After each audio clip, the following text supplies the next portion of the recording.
नमस्कार दोस्तों, स्वागत है आपका एम्पावरिंग इंडियन यूथ चैनल पे। दोस्तों, अगर आप यूपीएससी सिविल सर्विसेज का प्रिपरेशन करना चाहते हैं तो आपको सबसे ज़रूरी बात पता होनी चाहिए कि आपको क्या पढ़ना चाहिए और आपको क्या नहीं पढ़ना चाहिए। दोस्तों, यूपीएससी सिविल सर्विसेज का जो सिलेबस है बहुत ही वास्ट है। कहा जाता है कि यूनिवर्स में जो भी चीज़ें है उसमें से कुछ भी पूछा जा सकता है। ये कम्प्लीटली ट्रूथ भी नहीं है और ये कम्प्लीटली गलत भी नहीं है, क्योंकि कुछ भी बातें पूछी जा सकती है, लेकिन जो बातें पूछी जा सकती है जो सोसाइटी पे या किसी चीज़ पे इफ़ेक्ट करती है वही पूछा जाता है। तो दोस्तों, आपको करंट में क्या हो रहा है और उसका इम्पोर्टेंस पता होना चाहिए। तो इसलिए आपको न्यूज़पेपर रीडिंग करना बहुत ही इम्पोर्टेंट होता है। दोस्तों, आपने बहुत सारे टॉपर्स के या किसी की वीडियो देखे होंगे तो उन्होंने बुक लिस्ट आपको बताई होगी। तो दोस्तों, जो टॉपर्स लोग होते हैं वो क्लियर करते हैं एग्ज़ाम, तब तो वो कुछ लोग, सब नहीं तो कुछ लोग बड़ा चढ़ा के बोलते हैं ये मैंने पढ़ा था, इतने घंटे स्टडी की, लेकिन दोस्तों एक्चुअल में सही नहीं होता है। तो सही क्या होता है और कौन सी बुक पढ़नी चाहिए और कौन सी नहीं पढ़नी चाहिए, और अगर आप गलत बुक पढ़ोगे तो आपका बहुत टाइम वेस्ट हो जाएगा, एनर्जी वेस्ट हो जाएगी, आपके पैसे चले जाएंगे और सबसे इम्पोर्टेंट आप डिमोरलाइज हो जाओगे और आपका सिलेक्शन होने के चांसेस कम हो जाएंगे। तो दोस्तों, आपको क्या रीड करना चाहिए और क्या नहीं रीड करना चाहिए, ये बहुत ही महत्वपूर्ण बात है। तो मैं एक ब्रूस ली के स्टेटमेंट से आपको बताऊंगा। ब्रूस ली ने कहा था कि I don't fear the man who practice 10,000 kicks 10,000 times, but I fear the man who practised one kick 10,000 times. तो दोस्तों, यूपीएससी भी उसी एस्पिरेंट से डरती है जो कि एक बुक 10 बार पढ़ता है, ना कि 10 बुक एक एक बार। अगर आप 10 बुक 10 बार पढ़ोगे तो आपको रिटेंशन नहीं होगा। तो आपको क्या करना है, आपके रिसोर्सेज जो है वो लिमिटेड रखने हैं और आपको मल्टीपल टाइम्स उसको रिवाइज करते जाना है।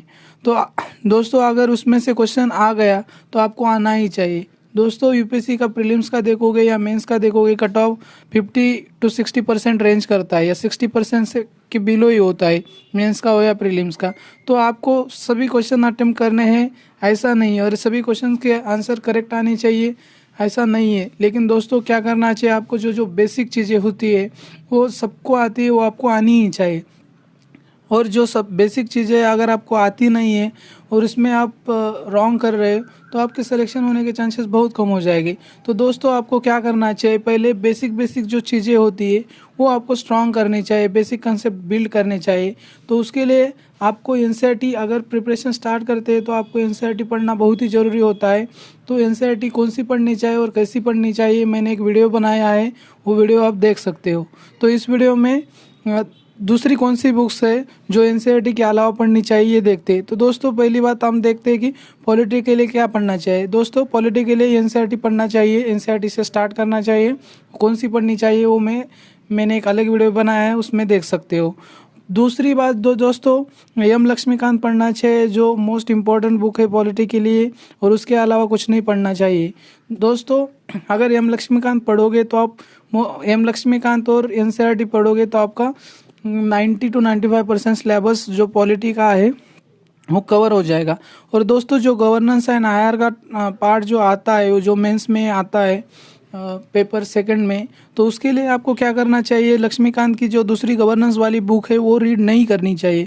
अगर वो लोगे आप तो आपके पैसे भी वेस्ट हो जाएंगे और आप पढ़ नहीं पाओगे और आपके पास उतना समय भी नहीं होगा। तो दोस्तों, एक काम कीजिए, उसे लीजिएगा मत। तो आपको क्या करना है कि आपको न्यूज़पेपर रीड करना है। आप इंडियन एक्सप्रेस न्यूज़पेपर रीड कर सकते हो, उसमें बहुत सारे अच्छे आर्टिकल आते हैं। खास करके जो एक्सप्लेन पेज होता है उसमें वो जो इश्यूज चल रहे हैं करंटली नेशनली इंटरनेशनली, तो उसके ऊपर वो डिटेल एक्सप्लेनेशन देते हैं। तो आप उसे अच्छी तरह से पढ़िएगा।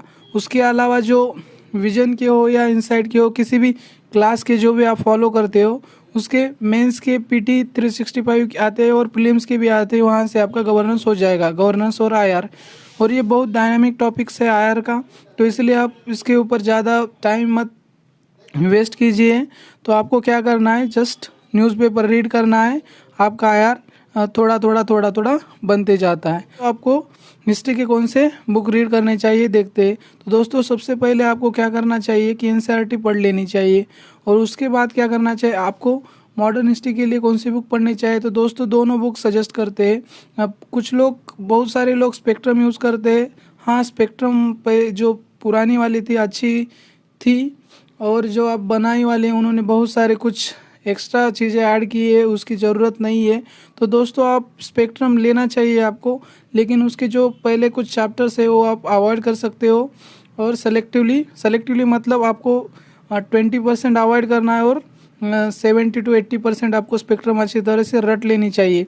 और दोस्तों ये स्पेक्ट्रम का एक दूसरा प्रॉब्लम है कि आपको स्पेक्ट्रम, अगर आपका बैकग्राउंड आर्ट्स से नहीं है, आप इंजीनियरिंग से आते हैं, एमबीबीएस से आते हो, साइंस बैकग्राउंड से आते हो, तो आपको स्पेक्ट्रम अच्छी तरह से समझ में नहीं आएगी, क्योंकि उसमें पॉइंटर्स दिए वाला है, नोट्स जैसी है। तो आपको क्या करना चाहिए, आप बिपिन चंद्रा की ओल्ड एनसीईआरटी है जो history of modern India, Orient Black Swan publication की है, अगर वो रीड करोगे या रेफरेंस बुक रखोगे तो आपको अच्छी तरह से समझ में आएगा।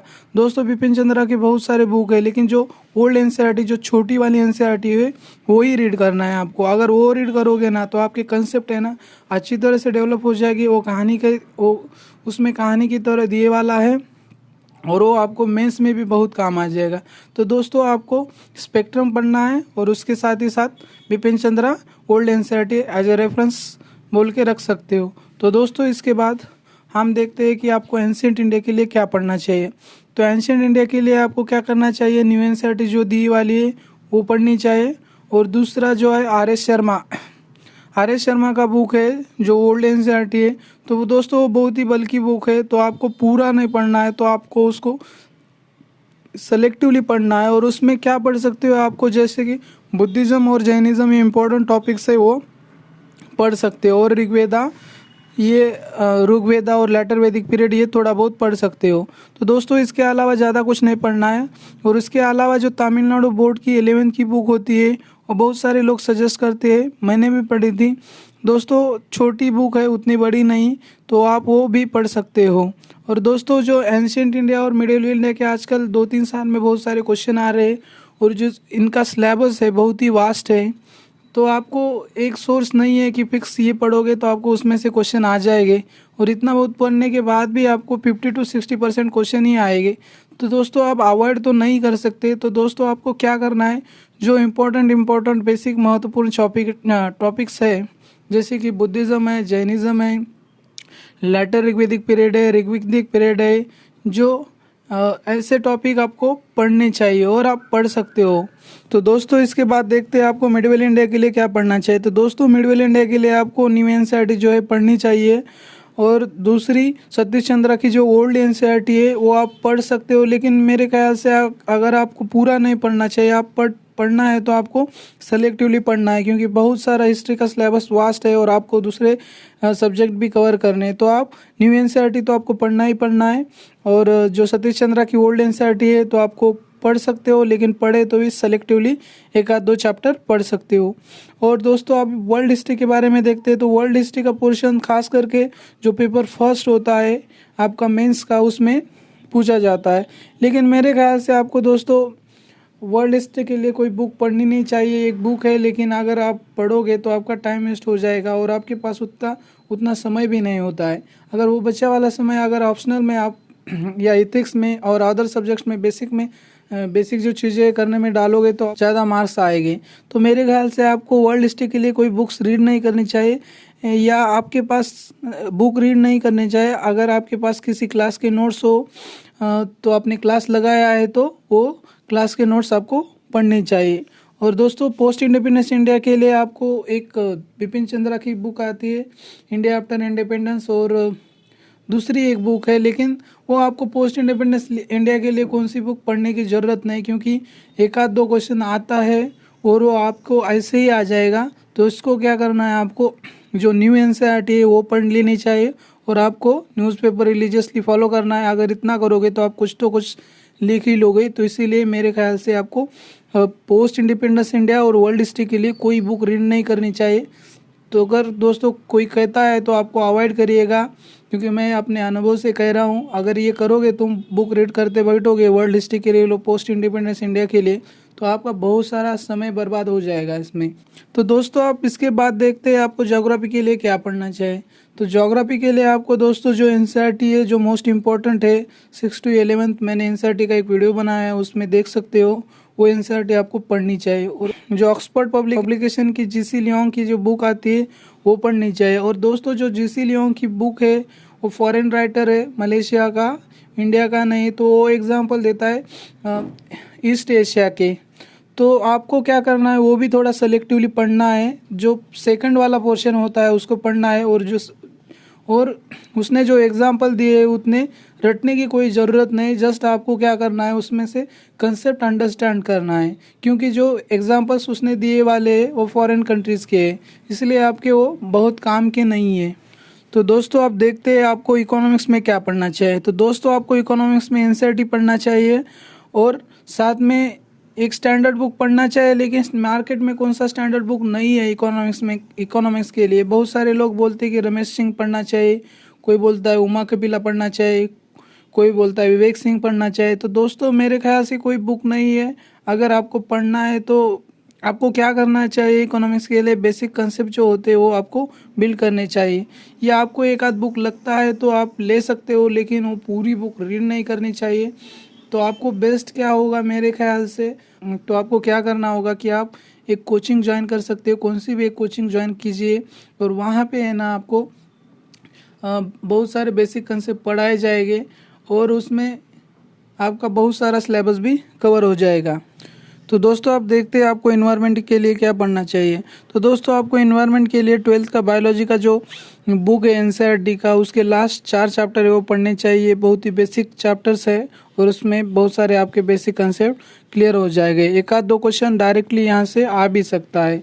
तो दोस्तों और दूसरी जो स्टैंडर्ड बुक है जो शंकर आईएएस की है, या दूसरी पढ़ना है तो आपको पीएमएफ आईएएस की है। लेकिन दोस्तों ये बहुत सारी बल्कि बुक है, तो आपको क्या करना है, वो बुक्स ले लिए तो आपने लेना है, और ले लिए तो आपको क्या करना है, सेलेक्टिवली पढ़ना है जो इम्पोर्टेंट टॉपिक है वो। तो दोस्तों उसके बाद आपको जनरल साइंस के लिए क्या पढ़ना चाहिए, तो आपको पहले एनसीईआरटी पढ़ना चाहिए। और जो साइंस एंड टेक्नोलॉजी के लिए आपको क्या करना चाहिए, विजन की क्लास नोट्स, अगर आपने क्लास लगाया है तो क्लास नोट्स फॉलो करने चाहिए, और नहीं लगाया है तो आपको क्या करना चाहिए, विजन आईएएस की PT 365 रीड करनी चाहिए।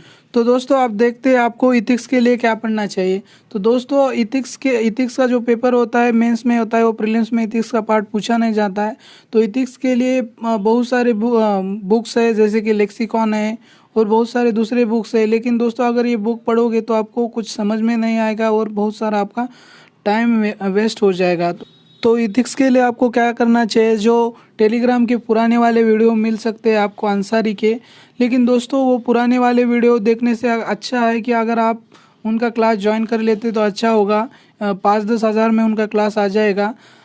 तो आपको अपडेटेड सिलेबस भी मिलेगा और अपडेटेड आपके कंसेप्ट भी क्लियर हो जाएंगे। तो दोस्तों लास्ट में मैं इतना ही कहना चाहूँगा कि आपको पहले सिलेबस देखना चाहिए, उसके बाद क्वेश्चंस देखने चाहिए किस तरह के क्वेश्चन आते हैं। और बुक्स पढ़ने से पहले आपको एनसीईआरटी पढ़ लेनी चाहिए। एनसीईआरटी पढ़ने के बाद ही आपको बुक्स पढ़ना स्टार्ट करना चाहिए। और मेरे ख्याल से दोस्तों आपको कोचिंग ज्वाइन करनी चाहिए। कोचिंग का कितना इम्पोर्टेंस है मैंने एक की वीडियो में बताया, वो शॉर्ट वीडियो देख सकते हो। दोस्तों अगर आपके पास पैसे नहीं हो तो कुछ एडजस्टमेंट कीजिएगा, लेकिन क्लास लगाए, कौन सा भी लगाए जो आपको अच्छा होगा लगता है। क्योंकि दोस्तों यहाँ पे बहुत इम्पोर्टेंट यूपीएससी का सिलेबस बहुत ही वास्ट है और आपको मेंटरशिप की ज़रूरत है, गाइडेंस की ज़रूरत है। और क्या पढ़ना चाहिए इससे बहुत ही इम्पोर्टेंट है, क्या पढ़ना नहीं चाहिए। क्योंकि अगर आप स्टडी तो कर रहे हो, बहुत हार्ड वर्क कर रहे हो, लेकिन गलत डायरेक्शन में कर रहे हो, जो क्वेश्चन पूछे नहीं जाते वो पढ़ रहे हो, तो आपका टाइम वेस्ट हो जाएगा, पैसे भी चले जाएंगे और आप डिमोरलाइज हो जाओगे। इसलिए आप अगर क्लास लगाओगे कौन सा भी, तो उन जो क्लास के लोग होते हैं, जो टीचर्स होते हैं आपसे, वो एक्सपीरियंसड होते हैं, उनको 5-10 साल का एक्सपीरियंस होता है। तो वो बहुत अपने अनुभव से बहुत कुछ सिखाते हैं आपको, और उनके अनुभव का आपको ज़रूर फ़ायदा होगा। और दोस्तों मैं इस मेरे चैनल पे बहुत सारे वीडियो बनाता हूँ, किस तरह प्रिपरेशन करना चाहिए, स्ट्रैटेजी क्या होनी चाहिए, बुक्स लिस्ट किस तरह के होने चाहिए, और बहुत सारे मैं सब्जेक्ट जैसे कि पॉलिटी, इकोनॉमिक्स, ज्योग्राफी भी पढ़ाने वाला हूँ। लेकिन दोस्तों मेरे चैनल पे आप पूरी तरह से निर्भर नहीं रह सकते, क्योंकि मैं पूरे वीडियो और पूरा गाइडेंस नहीं दे सकता आपको। कुछ लोगों से, बहुत सारे लोगों से गाइडेंस लेना पड़ेगा, उसमें से एक मैं हूँ, आपको गाइडेंस प्रोवाइड कर सकता हूँ। और दोस्तों मैं आशा करता हूँ कि ये जानकारी आपको अच्छी लगी होगी। अगर आपको ये जानकारी अच्छी लगी होगी तो आप चैनल को सब्सक्राइब कर सकते हैं और अपने दोस्तों के साथ शेयर कर सकते हैं। Thanks for the watching video.